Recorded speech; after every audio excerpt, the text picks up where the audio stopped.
One of the doctors was introducing me as the richest hygienist in the United States. I just wanted to be bigger, better, like I wanted to do something different. Education, education, education, education. At some point, money stopped driving me at all. When my doctor is like, Vladimir, come here, we're gonna save this kid tooth, bring me milk. I do want to give back to the community like that. It's a lot of work. It's only 4 hours of sleep a day. What does your wife says about that? That's unpredictable.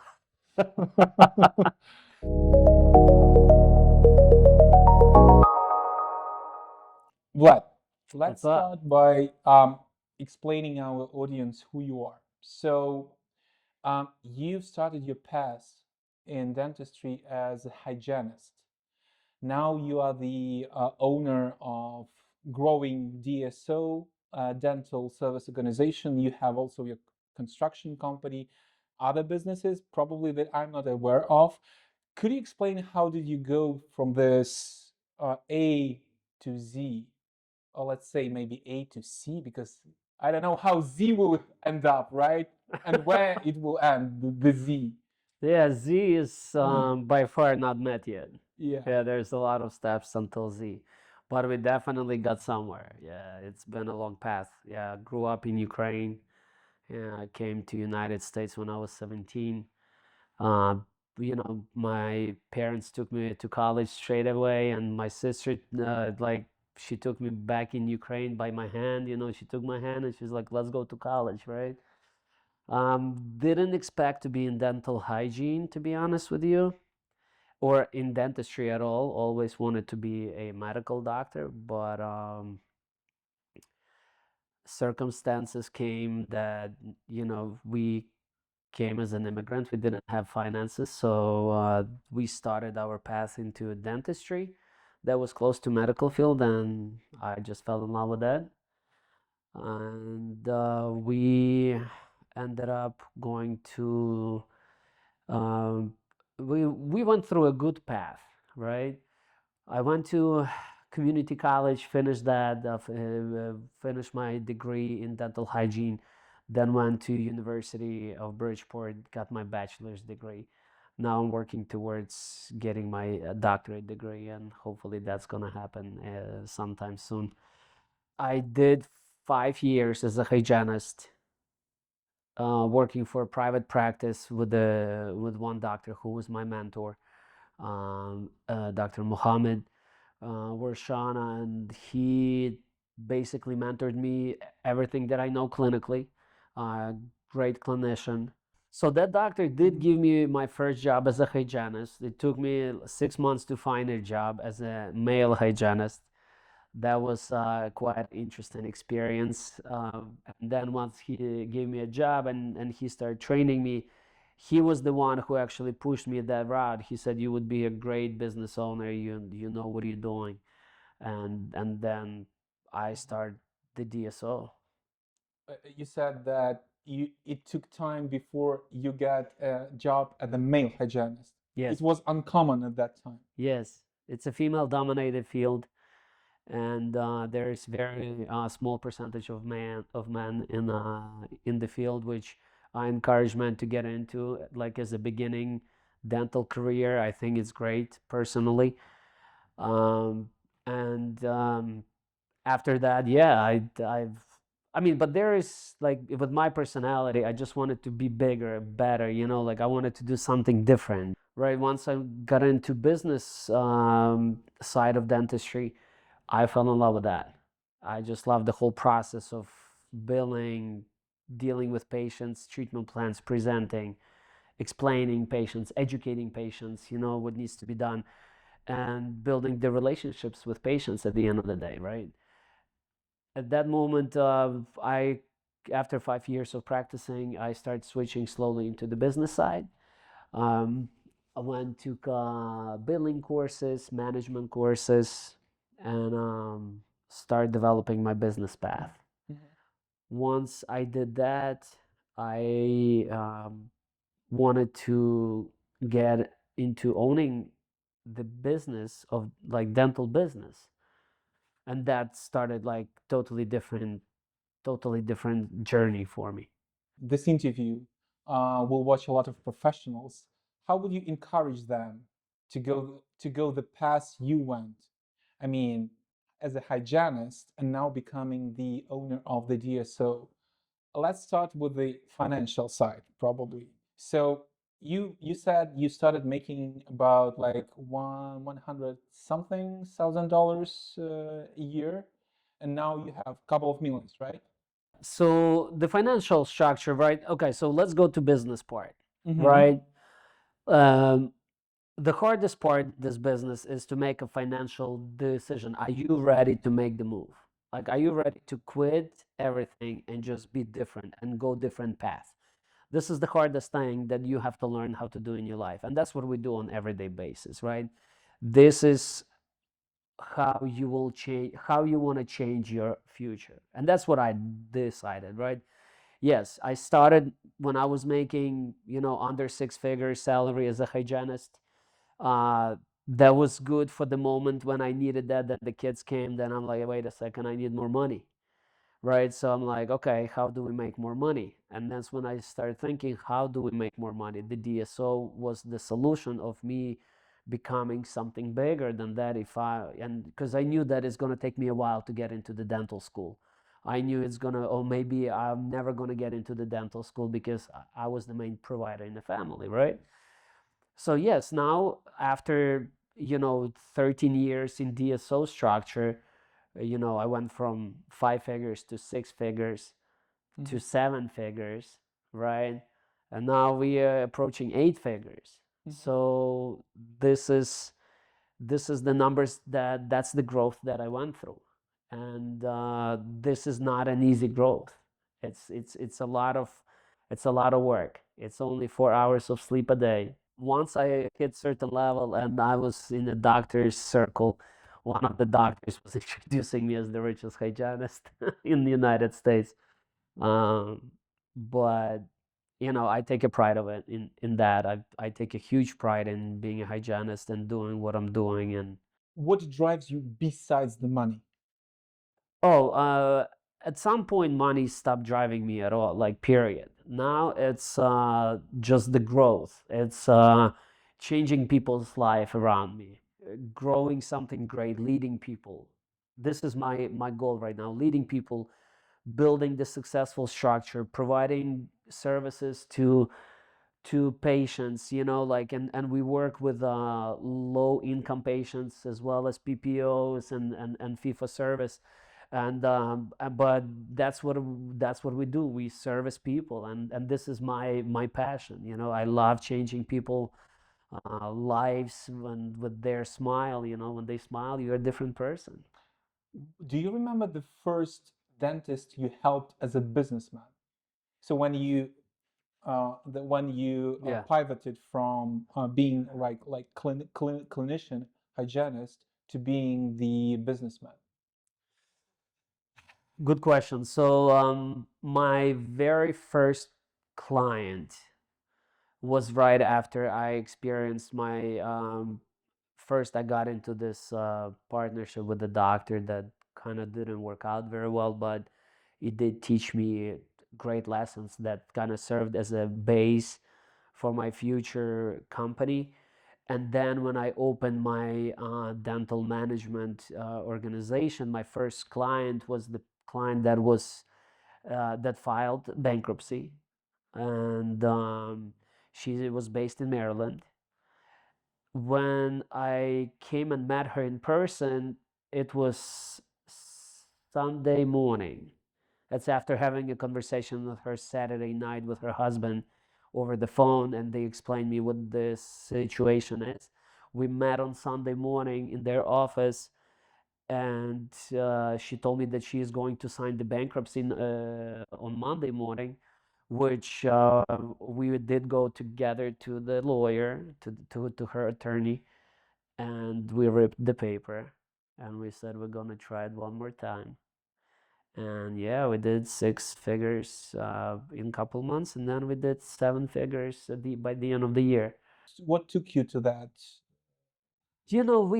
I system implementation, right?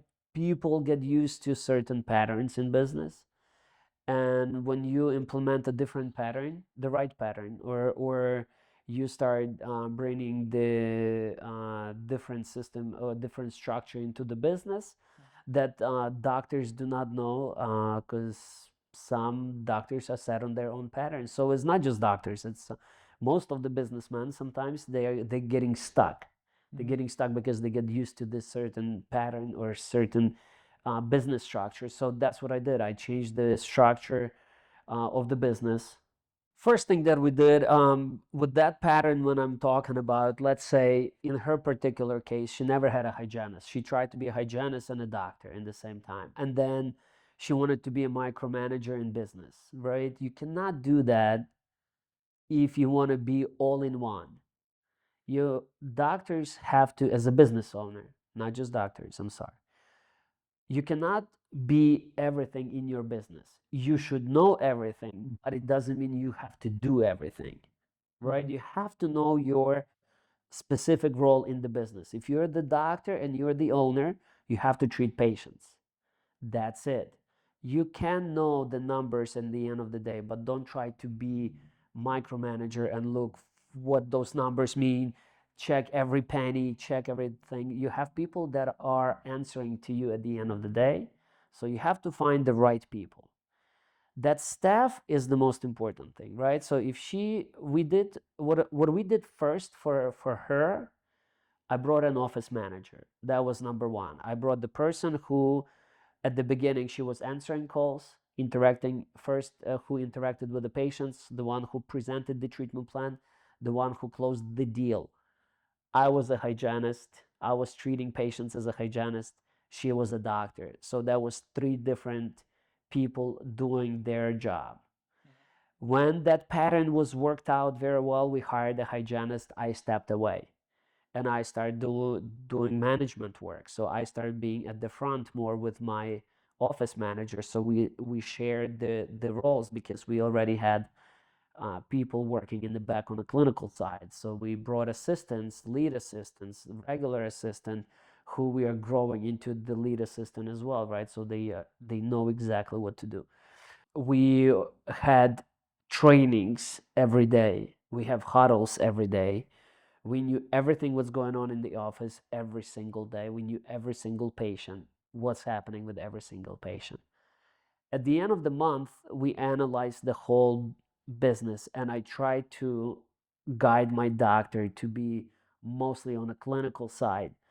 Business was getting done by us at the end of the day. Then we hired an accountant who did the numbers, who did for us trainings as well, like showing us where the numbers should be, where we are with our numbers. And that was the change in her business. Change number two, what happened? Marketing. Heavy marketing. You have to market your business. If nobody knows who you are, where you are, they will not, patients will not come. You have to be visible. Whenever we start infusion of funds into the marketing, we started to see patients coming more and more and more and more. And then we start seeing growth. And on a month number 6, we already had 6 staff members, fully functioning office, paid all our bills, whatever we owed to the company for the lease and everything, and all the suppliers and dental labs. And then at the end, after that, she is still successfully practicing. I'm not involved with that practice anymore. I stepped away. And yeah, I wish her best of luck, and she's still good. So that was my client number one. Now, later on, after my 18th client, that's when I started becoming, you know, a more solid DSO than I used to be before. All this 18 clients, every client taught me something new, because every office was different. It's like different challenge every day. That's what I loved, because every office had a different issue. And to solve that issue, it was taking me so much time to learn what to do, how to do it, to read, to find out, and like experience everyday experience, right? With the doctor, first of all, and then with their staff members, or fraud, different challenges. you know. Mhm. After that, we did, I decided that I was already in a different position, and that was my step number, I don't know, C, if you want to say, or B. Uh, we bought our own first building. I built out a dental practice, and we have doctors owning the clinic, and they are working there, and we're just helping them to be successful. So you mentioned hiring, you mentioned management, you Yes, mentioned marketing. yes. Okay, let's break it down. First, hiring. Uh, okay, how do you do hiring differently from the other doctors? And what mistakes do they make? I don't think in hiring there is different hiring, right? Okay. In hiring, the most important thing is to do your due diligence to know who you bringing into the family. Obviously, we have certain energy and certain feeling in the office and certain system in my team.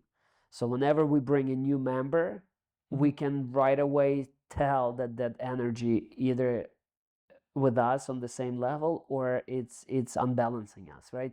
So you have to be very careful who you bring into your team. The way we onboard our team these days, we have our first round interview and we don't rush with the decisions at all. We give it time because we bring people, we interview constantly. We don't stop interviewing people because we at some point you're going to have that perfect candidate for you, right?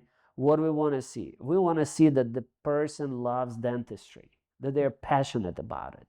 They just don't come here because they need a job. Everybody needs a job and wants a good job. But you have to be passionate in what you do. If you're not passionate about dentistry, you're not going to do it right, because you deal with people, you deal with different personalities every single day. So you need to bring somebody who lives with dentistry and been in dentistry. Even business people. Even business people, Mhm. it's the same. You love billing, you love answering calls, do you like how you sound on the phone? We need to know everything because that's going to dictate how our business going to be in the future, because everything, number one, front desk, we call them business staff. They're our front line of our business. They answer the call, they have the first interaction with the patient. So what do we want to do? Obviously, we want to greet the patient nice. We want to give them high up energy because most of them are in pain or upset or they're crying or they're happy, just want to have a dentist. And what we need to do for first, we want to elevate that first conversation. We want to make them happy right away, to feel the positive energy, not like negative. So Vlad, the dental bills are costly, and to go to the dentist, it can like you can pay 1K, 2K, 10K, sometimes 50K if it's all on X, right? So how do you explain to the patient that he or she needs to pay this bill? I don't want to say how do you sell your treatment plan, but probably how do you make it happen because this is your business, right? Yeah, so we don't sell treatment plans. We just explain the necessity of the treatment. We don't, you know, a lot of people think we are in a sales business. We're not. We're in health industry, right? So as long as you present it correctly to the patient and explain them, it's their choice what they want to do. So our doctors, we have even trainings with the doctors, on presenting patients and having a dialogue with the patients of what they need and what they want to do with their teeth. So at the end of the day, we only going to do what patients want us to do. Mhm. We're going to present the treatment plan what patient want us to do. So when doctor comes and has a dialogue and diagnoses the patient, and doctor puts a treatment plan, we know that this doctor asked the right questions. What do you want to do? What kind of treatment you want me to do for you? This is your options. What do you want to do? At the end of the day, patient decides what they want. If Mhm. they want us to do all on X and they told that to their provider that I would like to have implants done, they put a treatment plan for the implants. We present the implants. And what do most doctors, like from your experience, do wrong to get it explained to the patients, to get it done, to make them accept this treatment plan? In dentistry, number one issue that I noticed from my experience when doctors communicate with the patient is delivering the message in the right way. Diagnostic, we all know dental terminology. We all went to school, we all know the terms. Patients do not know the terms. Basic explanation to the patient of what they need. If you can deliver the message to the patient in a very basic terms of what's happening, and then educate the patient what it can do to their health if it's not treated, then patients will have an understanding of what they actually going to do with their teeth. They need to see, they need to they need to see, they need to hear, they need to see the problem first visually. So a lot of diagnostic tools, photographs, x-rays will tell only to the doctor what's happening, but the x-rays will explain a little bit to the patient what's going on.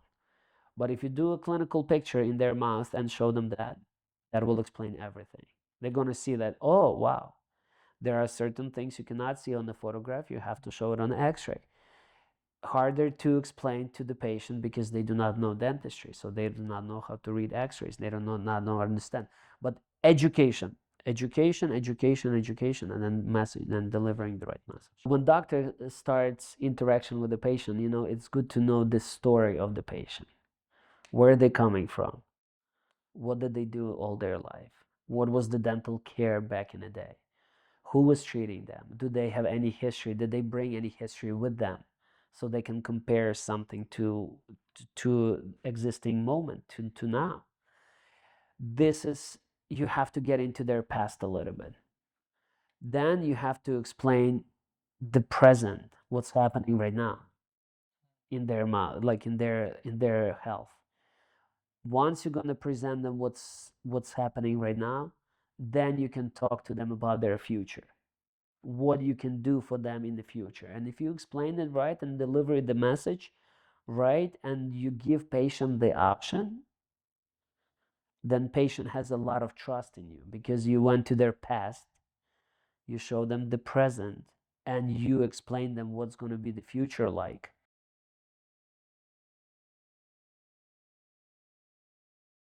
You mentioned that the doctor needs to know the story. Do you remember any like crazy stories of your patients?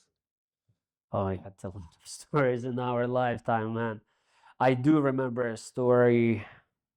This 8 or 9 year old kid came when I was a hygienist on Saturday after his baseball game, and the kid got hit with a baseball bat right in his front tooth, and the tooth flew out. One broke, one flew out. So he came with the tooth to our office on Saturday, and he's like all bleeding. And my doctor is like, Vladimir, come here. We're going to save this kid tooth. Bring me milk. I ran to 7-Eleven, brought a gallon of milk. He's like, it's too much milk. What I'm going to do with it? Soak all the teeth in there. I'm like, no, just like, he's like, I just need a small bottle. I bought him milk. I went to 7-Eleven, brought him milk. He put the tooth in the milk to save the tooth. And then he cleaned everything and put the tooth back in the socket. Then he bonded his old teeth on the top from canine to canine. Time passed, and it was already this current days. Maybe in 2025, the kid shows up, and don't mind me, I don't remember. The kid grew big, and he shows to our office, and he sits in my chair, and I'm doing his cleaning. Actually, we didn't have a hygienist that day, so I'm doing his cleaning, and I'm looking at his teeth, and I'm like, huh, they look familiar. And I looked at the X-ray, and he looks at me, and he's like, you don't remember me, do you? I'm like, I think I remember the tooth that flew out when and during the game. I'm like, are you that kid? He's like, yeah. So like, I'm talking about maybe 15, 16 years passed by, and this kid still had that front tooth in there. Mhm. Yeah, still, and I kind of remember the X-ray a little bit because we remember a lot of things by the X-rays, not actually by patient's face, because they grow, people grow up, they change, but you can't change the teeth, like so. I'm like, yeah, I remember that.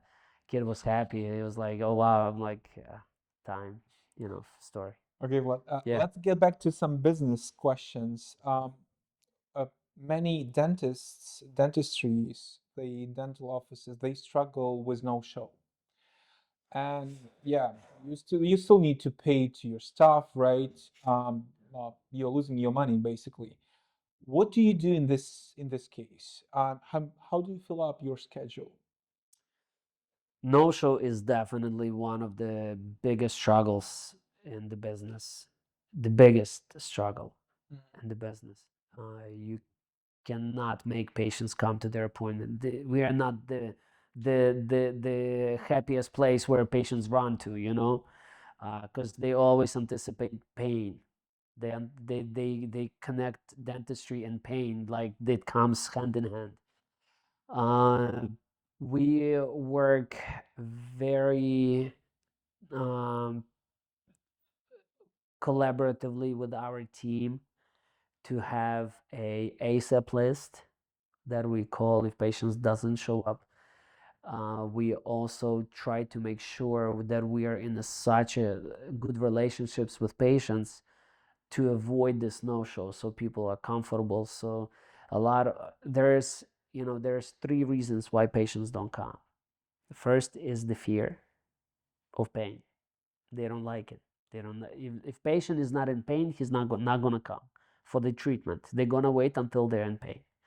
Number two is finances, because they are financially their patients don't want to tell you about their financial struggles, even though we want to hear them, because then we can work something out for the patients and still help them so they can get the dental treatment done, and we're gonna figure out the finances later as long as we help the patient.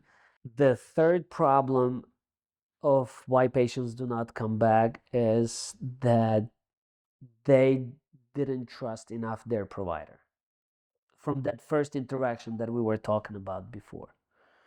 The first impression, how you gonna gain the trust from your patient matters. You have to earn the trust from them first, so patient can come to you and trust their mouth to you to treat their teeth. So you mentioned about helping the patients. I know that you're building also nonprofit, small for service. Could you explain what's behind that? The nonprofit is something that we want to give back to the community. It's based on veterans. Nonprofit is serving veterans, first responders, like police officers, firefighters, and urgent care workers. What it entails is that we are raising awareness that our veterans are struggling with dental coverage, even though they finished their service and they do not have full dental benefits. And we are also trying to give something back to the first responders, even though they have the benefits, but we still are thankful for everything they do for us in the city, in the states, in the United States. They're heroes every day. What they go through, I'm a big supporter of that, so I do want to give back to the community like that. I do want to give back to our friends who are serving our people. So Why this is important for you? it started with the war in Ukraine when we had when we even though I left a long time ago, I still deeply connected, like emotionally, and my memories are in Ukraine, as a child. So I connect my life with it. And when the war happened and I saw how many soldiers were losing, how many people we lost, or how many soldiers lost the ability to see, to eat, to move, and as well the veterans who are serving here in the United States, who went to Afghanistan, who went to Iraq, and they're not having enough benefits to do what they want to do. Um, all of that with time and experience that I've had, like in dentistry, I decided that when the time will come and I'm gonna be able to give back to the community, that's what I would do.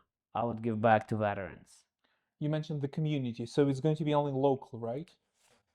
We start as a local service provider, but we have a vision to grow nationwide. For that, it will take a little bit of time. We have to see how hard it's going to be for us to achieve that process, and then once it's going to become an easy process, we can add more doctors from other states who want to participate and give back to community. How do you see that? Like, let's say, doctor from California wants to join you. Let's say doctor from out of state, if he would like to become a participant of our nonprofit, all he has to do is apply online, send us the application. We will have a meeting. First, we're gonna have a Zoom meeting. Then we're gonna have in-person meeting, and explain what we expect from the doctor to do. Then doctor will evaluate veterans. They will send us the uh, treatment plan, and we just need to approve that. So we need to make sure that we have basic funds available to cover that service, at least for that specific case. Well, just to summarize, so you've been hygienist. You started helping the dentist as a businessman. Like, now you're growing your DSO, going into nonprofit. So probably it takes 24/7. What does your wife says about that? That's a good question. I've been blessed by the best woman in the world. I'm honestly can say that. She's been very supportive. I don't have the easiest I don't have the easiest job, but this is what successful. I don't have the easiest career, but I know that after listening to a lot of successful CEOs and successful millionaires and billionaires, if you want to get somewhere, you're always going to get somewhere by working hard and by having the right person next to you. And that person has to be your wife, because she takes care of the kids, she takes care of the house, she takes care of my peace spot. When I come back after this crazy day, I come home and I go and rest. Um, Hopefully, we'll have time soon to enjoy ourselves. We still find time. We try to balance our work life relationship between us and the kids. But it is challenging. Yes, Mm. it's challenging. We've started with the explanation how you went from point A to point B or C. How do you see the point Z? Point Z is going to be very unpredictable. I'm not sure where I'm heading yet, or where are we heading as a team. There is a vision that I have, uh, you know, and in order to achieve, I have to have the right team. But the Z point will probably we're gonna end up with more clinics, a lot more clinics, um, get recognized nationwide. I'm not sure when we're gonna hit point Z, or if we're gonna even reach point Z in this lifetime. We're just gonna enjoy that process, and just be achieving one step at a time, and we'll see where that point Z gonna come up, when it's gonna come up, right? We'll be anticipating that it's gonna come up maybe in 10 or 20 years, but I don't know. We're just enjoying the process for now.